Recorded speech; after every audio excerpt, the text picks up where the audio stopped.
आदाब नाजरीन, मैं सनम एजाज और आप देख रहे हैं प्रोग्राम मुद्दा सनम के साथ। प्रोग्राम मुद्दा आज का जम्मू कश्मीर के हालात पे ही है।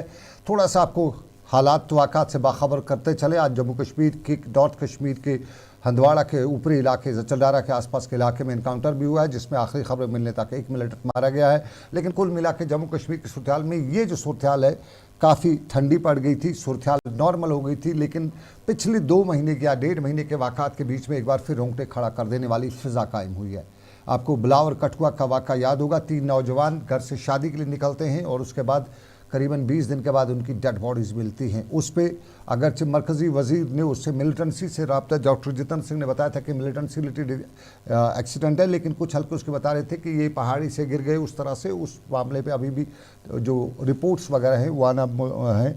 लेकिन एक और वाक़ा कश्मीर का, और ये कुलगाम का वाक़ा। और कुलगाम के 3 नौजवान घर से शादी की तकरीब के लिए निकले और 3 जो चले गए उसके बाद वापस नहीं आए। और फिर इस हफ्ते 2 की लाशें मिली हैं। कल एक डेड बॉडी, एक मैयत को लेके मुकामी लोगों ने मुजाहरा भी किया, सड़क पे किया। और उस दौरान कुछ मामला भी देखने को मिले जो आज जम्मू कश्मीर के संबली में हंगामा खेजी उसकी वजह से भी रही। जम्मू कश्मीर के संबली में इस वाक़े की तहकीकात का मुतालबा भी किया गया और PDP लीडर वहीद परा ने इस मामले को लेकर सरकार से बताया कि एक जांच कमेटी बिठाई जाए ताकि यह हक़ाइक़ आखिर वजह क्या हो रही है। नज़ीर गुरेजी ने भी इस मामले पर आज बड़ा हंगामा जम्मू कश्मीर के संबली में किया और इस संबली में हंगामे के दौरान जहां रवैया जो है उसके हवाले से इक़दाम उठाने की बात की गई, वहीं पुलिस ने भी रवैये पर अपना रद्द-ए-अमल ज़ाहिर किया। और पुलिस ने बाज़ाब्ता तौर पर ट्वीट करके बताया कि उन अफसरान या उन एहलकारों के खिलाफ कार्रवाई की जा रही है और 1 हफ्ते के अंदर अंदर 10 दिन के अंदर अंदर DIG साउथ कश्मीर जो वो इसकी रिपोर्ट देंगे। उनकी सरबराही में कमेटी तक। लेकिन वजह क्या है, अमवात का मामला क्या है?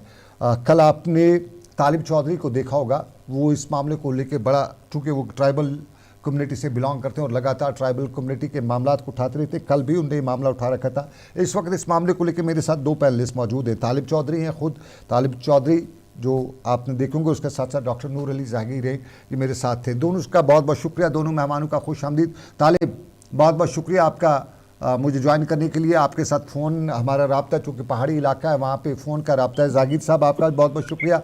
जहांगीर साहब, ये नए हालात जो हैं कश्मीर में, ये जो पैदा हो रहे हैं, हम मानते ये जो कुलगाम में 3 लोग हैं, कुछ लोग कहते हैं सुसाइड है, कुछ लोग कुछ और कहते हैं। सुसाइड को रूल आउट, आप तक आवाज़ नहीं आ रही है। आबिद, जहांगीर साहब तक आवाज़ नहीं आ रही है। आवाज़ क्लियर नहीं आ रही है। जहांगीर साहब तक आवाज़ आबिद क्लियर नहीं आ रही है। थोड़ा सा आबिद क्लियर का आवाज़ कर दीजिएगा। तालिब चौधरी भी अगर आपको है ऑनलाइन तो तालिब साहब, जब तक ये आवाज़ जहांगीर साहब को क्लियर हो जाए, ज़रा हमें ये बताइएगा, ये 2 नौजवानों की डेड बॉडीज जो है मिल चुकी हैं, एक अभी गायब है। आप कल इस सारे वाक़े पे नज़र रखे हुए थे और अभी भी आज उन्हीं ट्राइबल कम्युनिटी के लोगों के साथ हैं। ये क्या काज ऑफ डेथ क्या बता रहे हैं इन मामलात में? देखिए सना भाई, एक तो मैं माजरत चाहूंगा कि मुझे भी आपकी आवाज़ पूरे से नहीं आ रही है और मेरी खुद की आवाज़ भी मुझे डबल आ रही है। लेकिन जहाँ तक मैं आपको सुन पाया हूँ तो वो ये है कि जनाब, आप देखें कि आज से कोई 36-37 दिन पहले 3 नौजवान अपने घर से, खानाबदोश नौजवान अपने घर से निकलते हैं किसी रिश्तेदार के यहाँ शादी के लिए, जो कि पास में ही 15-20 किलोमीटर के दायरे के अंदर था। और वो जाते हैं नौजवान और उसके बाद वो शादी के घर पे नहीं पहुंचते, शादी वाले घर। और उसके बाद आज तक वो नौजवान नहीं मिलते और फिर 4 दिन पहले एक की डेड बॉडी और कल दूसरे की। तो इसी रिश्ना में ये लोग जब पुलिस के पास जाते हैं, फिर उसके बाद लोगों में छानबीन करते हैं, तो एक दुकान से इनको CCTV हाथ लगती है, जिस CCTV फुटेज में ये मिलता है कि एक काले लिबास में मलबूस शख्स इन 3 नौजवानों को हाँक के ले जाता हुआ नजर आ रहा है। तो इन्होंने वो CCTV फुटेज भी पुलिस को दी और फिर बीच में एक एडिशनल SP हैं कोई मुमताज साहब, उनसे भी गुहार लगाई कि जनाब आप इसमें करिए। लेकिन कुछ शक की सुइयां उनकी तरफ और उनके कोई रिसोर्स की तरफ गई, जिनके लिए वो कहते थे ये मेरा सोर्स है। तो बहरहाल ये 2-4 चीजें थी, लेकिन उसके बाद अब ठीक है, वो मैटर ऑफ इन्वेस्टिगेशन है, तहकीकात में क्या आता है फाइनल वही होगा। लेकिन आज से 5 दिन पहले जब रियाज भाई की डेड बॉडी मिली तो हमने जाके दूसरे ही दिन वहां पे मौका वारदात पे मुझे ऑन द स्पॉट जहाँ पे डेड बॉडी थी जाके देखा, तो सनम भाई आप यकीन नहीं करेंगे कि ये कब की बात है। मतलब ये मैं आपको बता दूं कि पानी कितना था, जिस पानी के लिए डूब जाने के लिए कह रहे हैं कि आपके टखने से थोड़ा सा ऊपर पानी आ रहा था, आपके घुटने तक भी पानी नहीं है। तो how can it be possible कि इतने हट्टे कट्टे 3 नौजवान इन घुटने तक पानी नहीं आ रहा और उसमें डूब गए। और फिर बदकिस्मती देखें कि ये गायब कब हुए। ये नौजवान गायब तब हुए जब पूरा कश्मीर सूखे में तड़प रहा था। अच्छा बल जैसा बड़ा चश्मा सूख गया था, कश्मीरी खवातीन पानी के लिए तरस रही, रो रही थी, लोगों को आसार नजर आ रहे थे शायद कयामत आ गई है, पूरा कश्मीर सूखा हुआ था। तो यहाँ कौन सा इतना बड़ा समंदर था जिसमें ये डूब गए जो दिखाते हैं। तो अब कल भी जो दूसरी डेड बॉडी मिली उसको भी वहीं पे दिखाया गया कि ये यहाँ पे डेड बॉडी पड़ी हुई है। तो ये मतलब अजीबोगरीब है। उससे पहले मैं आपको थोड़ा सा क्लियर कर दूं कि इन्होंने डिपार्टमेंट की तरफ से डीआईजी साहब, हालांकि जावेद मत्तू साहब बहुत इसमें सिंसियर है, एसएसपी साहब बड़े सिंसियर है, बड़ी दौड़ भाग की इन्होंने।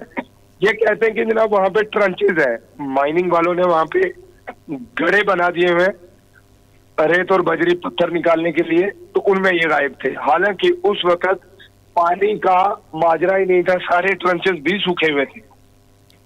और फिर उसके बाद ये जेसीबी लेके आए हैं, इन्होंने जो सूखने के बगैर थोड़े बहुत पानी वाले ट्रंचेस थे उन सबको जेसीबी से चेक किया तो कुछ भी नहीं मिला इनको। उसके बाद इन्होंने सेलिब्रेशन के फोटोज डाले कि हम पता करके आ गए, इलाका मिले नहीं बंदे। तो फिर रातों रात यकायक बारिश, ये मैं पानी भी तब बता रहा हूँ आपको कि जब कश्मीर में बारिश हुई है उसके बाद ये घुटने तक पानी आ रहा है। तो अगर ये डूबे हैं तो उस पानी में डूब नहीं सकते। और बॉडी से अगर आप देखें तो बॉडी ऐसे पिघली हुई थी, तो बॉडी तो ठंडे पानी से पिघलेगी नहीं 30-35 दिन में। तो बहुत सारे सवालात हैं जो जिनके जवाब, बहुत सारे ऐसे सवाल हैं जो जवाब तलब है। तो अब एडमिनिस्ट्रेशन देखे इस पे। हमने कल जो कल हम यही सवालात लेके मैं दोबारा आपके पास तालिब आना चाहूंगा, तालिब आऊंगा। मेरे साथ डॉक्टर नूर अली जागीर साहब है। डॉक्टर साहब, हम एक तूफान से निकले हैं, आज की डेट में हम कहते हैं कि हालात नॉर्मल हो गए, लेकिन अब ये नई मुसीबत जो है, कठुआ में 3 लोगों का मारा जाना, फिर 2 का और दूसरे दिन गायब हो जाना, वो अगर वापस भी बताया जाता है आ चुके हैं, लेकिन यहाँ कुलगाम में 3 लोगों का, ये हट्टे कट्टे नौजवानों का गायब। अब इसमें मैं वहाँ के लोगों से बात कर रहा था, वो बता रहे कि भाई पहले सीधे से एज ए ह्यूमन 3 लोग एक साथ सुसाइड कर नहीं सकते। अगर ये सुसाइड है 3 लोग नहीं कर सकते। दूसरा, अगर ये पानी में गए थे, ये एक्सीडेंटल थे, तो पानी ठंडा था। आजकल इस चिले कलान के पानी में डेड बॉडीज को पानी, वो जो है उनका जो हालात है वो सही मशक नहीं करता है आमतौर पे, मैं नहीं जानता हूँ और अब जानता है। और तीसरा ये कि ये 3 महीने, कल अगर डेड बॉडी एक जगह से मिली, दूसरी डेड बॉडी भी वहीं से मिलनी चाहिए थी अगर इन लोगों ने इकट्ठे खुद सुसाइड वगैरह की। तो ये क्या है, मामला क्या है? ये कश्मीर हमारा कहीं कोई बड़ी मुसीबत तो नहीं दोबारा आने वाली, हम उसके लिए अपने आप को तैयार करें फिर? एजाज साहब अस्सलाम वालेकुम। काफ़ी दिनों के बाद मैं शामिल हुआ हूं और सबसे पहले उन सब खानदानों के साथ मेरा ताज़ियत है। अल्लाह ताला उनको मगफिरत अता करे जो कीमती जानें ज़ाया हुई हैं। देखिए, मैं इसको एक अलग तरीके से सोचता हूं। अगर सुनने में बड़ा अटपटा लगता है, कश्मीर की वादी में या जम्मू कश्मीर में अगर हम बात करें, 2 चीज़ें बड़ी आम होने लगी। खासकर कश्मीर वैली में एक चीज़ बहुत आम हुई है, वो है आगजनी जी। और दूसरा ये जो नौजवानों का इन मिस्टीरियस डेथ्स जिसको हम कह सकते हैं, क्योंकि किसी के पास लॉजिकल रीजन नहीं है कि ये डेथ हुई कैसे। अगर एक केस रजिस्टर होता है और रजिस्टर केस के बाद आपको प्रेस को ब्रीफ करना है या असेंबली को ब्रीफ करना है या गवर्नर साहब के ऑफिस से एक स्पोक्स पर्सन आता है वो कहता है, तो वो लॉजिकल रीजनिंग जो है वो मेल खाती नहीं है। जैसे कि तालिब ने भी बोला, आप भी बता रहे हो, तो ये जो डेथ्स का रीजनिंग है ये इट इज़ नॉट कन्विंसिंग। अगर पानी में डूब गए हैं तो 3 फुट पानी में 5 फुट 5 इंच का बंदा कैसे डूब सकता है? अगर ट्रंच में पानी नहीं है तो वो कैसे गए? अगर खुदकुशी के इरादे से 3 लोग चले गए हैं तो मतलब मेरी अपनी उम्र जितनी भी है, मुझे नहीं लगता है कि 3 लोग इकट्ठे खुदकुशी करेंगे। शायद 3 में से एक आदमी को जहन काम करेगा कि ये हम क्या करने जा रहे हैं। ये बड़ा मिस्टीरियस सा है और इसमें मैं ये नहीं कहूँगा कि पुलिस का नाअहली है, लेकिन ये जरूर है कि police needs to dig down in these kind of cases. क्या ये फिर अक्रॉस द बॉर्डर कोई ऐसी चीज है जिससे हमारे नौजवान इनकार कर रहे हैं और उनको मारा जा रहा है? बिल्कुल। या क्या ये कभी ओवरग्राउंड वर्कर थे जिनको डर है, जिनको अचानक किसी एजेंसी ने पकड़ा है और उन्होंने मारा है? मैं I am just trying to anticipate the possibilities. मैं ये नहीं कह रहा हूं कोई गलत है, लेकिन हकीकत ये है कि जानें जाया हुई हैं और ये नॉर्मल एक्सीडेंट नहीं है, एनकाउंटर नहीं है, कत्ल नहीं है। अगर कत्ल होगा तो मोटिव होगा जिसने किया, उसके रिश्तेदारों में, उसकी यारी दोस्ती में, बिजनेस में कोई फसादात होंगे उस वजह से, लेकिन ये वैसा लग नहीं रहा है। बिल्कुल। ये बड़ा, जैसा कि आपने बोला कि ये किसी बड़ी मुसीबत की आहट मुझे लग रही है।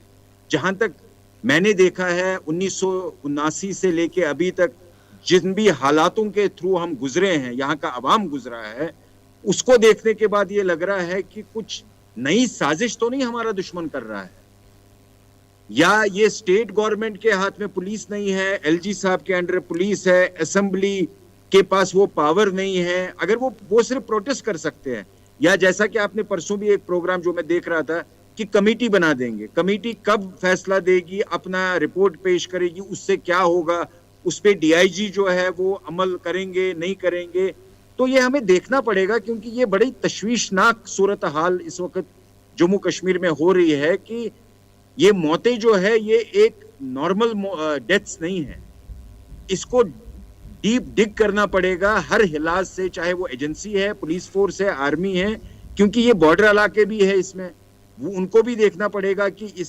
सीसीटीवी आजकल काफी लगे हैं हमारे बॉर्डर एरियाज में, तो कुछ तो क्लू ऐसा होना चाहिए जिससे कोई सदाकत आए जिस बयान में, जो बयान पुलिस एहलकारों ने दिया है। मैं उनकी काबिलियत पे क्वेश्चन मार्क नहीं रेज कर रहा हूं, लेकिन उनके माँ बाप क्या ये वजाहत मानेंगे जो वो कह रहे हैं?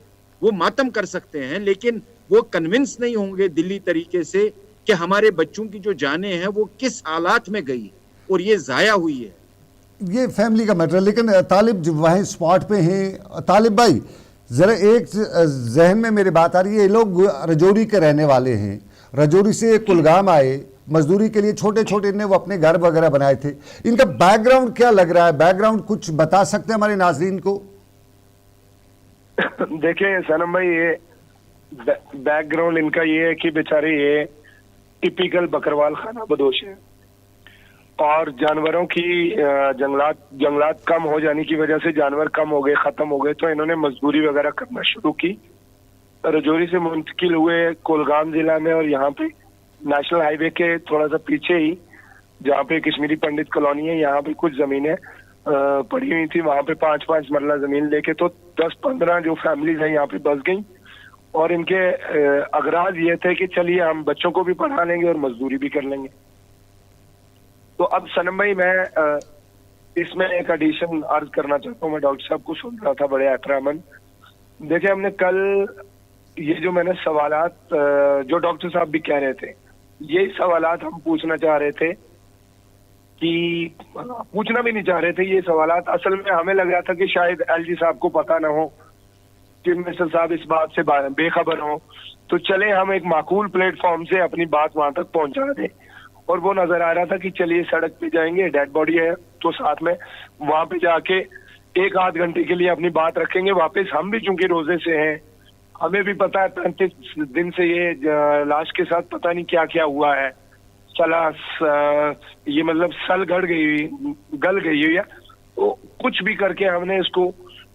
करके इसको हमने ये करना है, दफनाना है जनाजे को। लेकिन जैसे हम सड़क पे पहुंचते हैं तो आप समझे कि इस तरह से हम पे, खवातीन पे, मुझ पे और बाकी आम बेचारे वो बुजुर्ग, चुनियों वाले बुजुर्गों पे पुलिस का अमला और सीआरपीएफ बुला रखी हुई थी।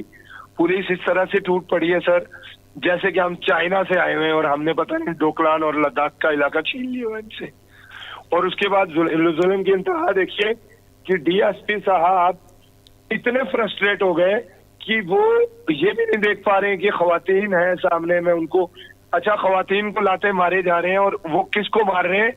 जिसका खावन 4 दिन पहले, जिस हमारी उस बहन का नजमा नाम है, उसके घर वाले को, रियाज को 4-5 दिन पहले दफनाया गया। कल उसके देवर की डेड बॉडी, और सगे कजन भी है ये इसके, सगे चचेरे भाई जो हैं, ये दोनों हैं इसके, हमन जो थे सगे चचेरे भाई भी थे इनके, चूंकि तो एक देवर भी चचेरा भाई भी, वो उसके जनाजे के पास बैठी हुई रो रही हैं। लेकिन डीएसपी साहब आते हैं, क्या उनको खुंदक चढ़ गई कि ये लोग बात बाहर लेके ना आ जाएं, तो लातों से पड़ गए। सर मैं आपको एक चीज सनम भाई और बता दूं, यहाँ पे मीडिया बैन था कल तक, आज तक भी, लेकिन आप तो खैर कोई आया है नहीं तो मुझे नहीं पता। लेकिन कल कोलगाम के डिस्ट्रिक्ट हॉस्पिटल के अंदर जब मीडिया वाले वहां पे आए, कुछ बेचारे लोकल पोर्टल्स वाले, तो पुलिस ने उनको भगा दिया, वहां से खदेड़ दिया। घर पे किसी पुलिस वाले को, ये मीडिया वाले को आने की इजाजत नहीं थी। तो ये मतलब खुद में ही अपने आप में बहुत बड़ा सवाल है कि अगर ये लोग डूब गए तो जिस फिर घर तो से पुलिस को कहना जिस घर से तुम दो लोगों डेड के साथ बॉडीज ज्यादती हो गई, हम भी होंगी माइनिंग एक वालों को वक्त में, बोलेंगे आप लोग आ जाओ, ठीक है सीएम साहब से बात करो, इनको एलजी साहब को भी बोलो, तो उसके बाद ठीक है जी आपका मसला हल हो जाए, नहीं, आपको हम इस पे उम्मीद कंपनसेशन रखते मिले हैं। या वो चीज है। तालिब तो साहब, फिर हम छिपा उम्मीद क्या रखते रहे थे, हैं, फिर हमारा पीटने वाली प्रोग्राम क्या का जरूरत मुद्दा थी? मकसद है कि हमारे अरबाब इक़दार बात जो ना हैं आ वो जाए सुने, सामने। उन तक ये बात पहुंचे ताकि इंसाफ हो सके। लेकिन डरावने वाली बातें जो निकल के आ रही हैं, क्योंकि जाकिर साहब मैं लास्ट पे जानना चाहूँगा, साफ जाहिर है पिछले 30 सालों के जो कश्मीर के हालात थे उसमें हमारी पुलिस जो है वो रियल पुलिसिंग मुझे लगता है भूल चुकी है। फिलहाल वो रियल पुलिसिंग से जो असल में पुलिसिंग हमने कायदे कानून में पढ़ी थी उससे थोड़ा सा भी दूर है, वो हमारी पुलिस को एक बार फिर समझ। लेकिन हम समझना चाहते हैं कि हमारी एडमिनिस्ट्रेशन का यहाँ पे रोल जो बनता है वो पॉजिटिव और लोगों में एक एतमाद की फ़िज़ा कायम हो, वो कैसे होगी? पुलिस की क्या जिम्मेदारी है, एडमिनिस्ट्रेशन की क्या जिम्मेदारी है? देखिए, जो हालात पिछले 30 साल में रहे हैं उसमें पुलिस का डिपार्टमेंट जो है वो काफी स्ट्रेस में रहा है। बिल्कुल, ये हकीकत बात है कि they were not trained for all that what people used to work in Jammu Kashmir police, JKP, JKAP. उनका एक अलग नजरिया था पुलिस में नौकरी करने का कि लॉ एंड ऑर्डर है, पथराव है, किसी जगह राशन कार्ड के लिए प्रोटेस्ट हुआ, बिजली के लिए हुआ ये।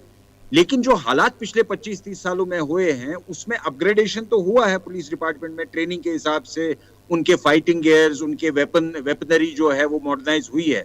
लेकिन जो माइंडसेट है वो स्टेट पुलिस का वही है कि भाई हमें ये करना है। लेकिन वो उस दौरान आपने बहुत लोगों को सुना होगा न्यूज में, पिछले 30 सालों में कितने पुलिस वालों ने खुदकुशी करी क्योंकि वो इतना स्ट्रेस मैनेजमेंट नहीं हो पाया। और उस एरिया में जम्मू कश्मीर पुलिस भी बहुत ज्यादा नहीं कर रही है कि अपने जवानों को ट्रेनिंग दे, क्योंकि अब हालात नॉर्मल हो गए पिछले 8-10 साल से। और अब ये जो है ये नॉर्मल पुलिस होनी चाहिए जो आपके और मेरे बचपन में होती थी। They have to be humble, they have to have the law and order with a glove which is with lot of affection and lot of empathy. Unfortunately वो अभी हो नहीं रहा है। और पुलिस, क्योंकि एक नॉर्मल सी बात है, मेरा जैसा आदमी जब मेरा प्रमोशन होता है, मुझे अवार्ड मिलता है, तो the success goes to the head. मेरे ख्याल से जम्मू कश्मीर पुलिस का जो अभी का आइडिया है, मैं गलत हो सकता हूं, ये मेरी निजी राय है, कोई पॉलिटिकल राय नहीं है, ये होम मिनिस्टर के अंडर है, ये चीफ मिनिस्टर को भी रिपोर्ट नहीं करते। वो हाई हैंडेडनेस आज की डेट में उनके व्यवहार में दिख रही है। अगर किसी घर में किसी खानदान के 3 लोग मर चुके हैं, उनके साथ ज्यादती करना, लाते या डंडे चलाना, ये किसी भी इंसानी तरीके से एक्सेप्टेबल नहीं, सही नहीं माना जाएगा। आप उनको सुनिए, ठीक है, कभी कभार लोग प्रोटेस्ट करते हुए कंट्रोल खो देते हैं, लेकिन पुलिस का काम है उस कंट्रोल को वापस लाना, लेकिन गोली चला के या डंडा मार के नहीं, खासकर जब वो ताजियत पे है। तो पुलिस अहकाम भी जो है डिपार्टमेंट है, इनको काफी इन्वेस्टमेंट करनी पड़ेगी ट्रेनिंग व्रेनिंग देने के लिए, क्योंकि अब नॉर्मल हालातों में जैसे पुलिस वाला डील कर सकता है, SHO, ASI, sub inspector deal कर सकता है, ये वो हालात नहीं है जब मिलिटेंट गोलियां चलाते थे थाने पे और वो भागते थे बेचारे। ये लोग हैं, ये सिविलियंस हैं जिनके हाथ में कुछ नहीं, कांगड़ी हो सकती है सर्दियों में, अदरवाइज उनके हाथ में कुछ नहीं है, वो चीख सकते हैं, वो हमला नहीं कर सकते। जी बिल्कुल। तो मैं ये चाहूंगा कि चीफ मिनिस्टर साहब भी गवर्नर साहब के साथ इस मसले को उठाए और पुलिस से एक रिपोर्ट ले, पोस्टमार्टम रिपोर्ट क्या है, किन हालातों में ये हुआ है, और उसको सदन में पेश करे, असेंबली में पेश करके अपोजिशन और रूलिंग मेंबर जो है उनके साथ डिस्कस करे कि आगे से पुलिस के साथ कैसे कारकर्दगी होगी, ताकि आम जो हमारी कौम है, यहाँ जम्मू कश्मीर के लोग हैं, उनको सहूलियत पहुंचे, उन पे जाकिर साहब, जुल्म ना हो। वक्त मुझे इजाजत नहीं देता है। तालिब, लास्ट पे आपका कमेंट लेना चाहूंगा। वहाँ के जो फैमिलीज है वो क्या चाहती है अब, आप चूंकि वहाँ पे ही है? सर फैमिली की सीधी डिमांड है कि एक तो जुडिशियल प्रोब हो, बिल्कुल। पुलिस की इन्वेस्टिगेशन पे कोई एतबार नहीं। नंबर 2, जिन पुलिस वालों ने कल, जैसे डीएसपी साहब ने कल पीटा लोगों को बेतहाशा, और एसएचओ ने जिस तरह से लोगों को पीटा और ओपनली धमकी दी सबको कि मैं तुम लोगों को अब मजा चखाऊंगा, तो ये 2 लोगों को वहां से रिमूव किया जाए। और तीसरे नंबर पे एफआईआर तो रजिस्टर की हुई है, लेकिन एफआईआर के भी उस मामले में इनको कोई कतई यकीन नहीं जब तक ना जुडिशियल इंक्वायरी हो। जुडिशियल इंक्वायरी की डिमांड है। बहुत बहुत शुक्रिया और ये पुलिस ऑफिशियल साइड। तालिब, बहुत बहुत शुक्रिया आपका, आपने वक्त दिया हमें और उस जगह से ताज़ियत हमारी भी आपके साथ और उन फैमिलीज़ के साथ। हम इस मुसीबतों से निकल रहे हैं, एक से तो दूसरी में आ रहे हैं। खुदा करे कि हमें मुसीबतों से नजात दे। जागीर साहब, आपका भी बहुत बहुत शुक्रिया, आपने अपना कीमती वक्त निकाला। आपको बताते चले, प्रोग्राम आप देख रहे हैं मुद्दा, और मुद्दा में हम अपनी पुलिसिंग पे सवाल नहीं उठाएंगे, लेकिन पिछले 30 सालों से जिस कर्म से, जिस दर्द से हमारी पुलिस गुजरी है, क्योंकि हर दरख्त के पीछे खतरा रहता है, पुलिस वाले को रहता था, अब नहीं है, उम्मीद है आप वो नहीं है। हर दरख्त के पीछे उन्हें लगता, हर साया उन्हें डर लगता था, और साफ जाहिर है उससे स्ट्रेस होना था, उससे मेंटल जो स्ट्रेस होता है, उसके लिए हमारी जम्मू कश्मीर पुलिस के अहदेदारों की ज़रूरत है, हमारे पुलिस के अफसरान की, लोगों की जो ग्राउंड पे रहते हैं उनको एक काउंसलिंग की ज़रूरत होती है, उन्हें स्ट्रेस से निकालने के लिए। और स्ट्रेस पे वो कई बार उस तरह के हरकत जो है हो जाती हैं जिसकी वजह से आवाम में एतमाद की कमी होती है। आपको बताते चलें, जम्मू कश्मीर पुलिस ने थाना दिवस भी शुरू कर रखा है, और उस थाना दिवस के दौरान आवाम में और पुलिस में जो दूरियाँ उनको कम करने की ज़रूरत है। लेकिन उससे मामला जो थोड़ा सा ज़्यादा सीरियस जब हो जाएँ तो हमारे पुलिस की भी एक ओवरहालिंग की ज़रूरत है। और साफ जाहिर है, कुलगाम का जो वाक़ा है जिसमें एक ही फैमिलीज़ के 3 लोग जो हैं, उनमें से 2 की डेड बॉडीज़ मिली, एक अभी गायब है, और वो जो मुश्तबा या मुबा है, ये जो मिस्टीरियस डेथ्स है, इस पर भी सवाल है, क्या कोई दुश्मन और कोई साजिश तो नहीं कर रहा है जम्मू कश्मीर के जो अमन का खिरमन है उसमें कोई आग लगाने की फिर कोई कोशिश तो नहीं कर रहा है। ये जिम्मेदारी आपकी भी है, मेरी भी, और हमारी पुलिस की भी है, हमारी लॉ एंड ऑर्डर जो मशीनरी उसकी भी जिम्मेदारी है। और पुलिस 1 महीने से इस मामले पे जो नज़र रखे हुए है, उसमें हम चाहते हैं कि justice delayed is justice denied, आमतौर पे कहा जाता है। तो जितना अगर जल्दी इंसाफ फराहम हो सके, इंसाफ फराहम करे। मुद्दा हमारा आज का इतना ही। इस उम्मीद के साथ आपसे लेंगे इजाज़त कि ज़िंदगी रही। रात 9 बजे दिन भर में फिर होगी मुलाकात। रखिए अपना ख्याल। अल्लाह हाफ़िज़।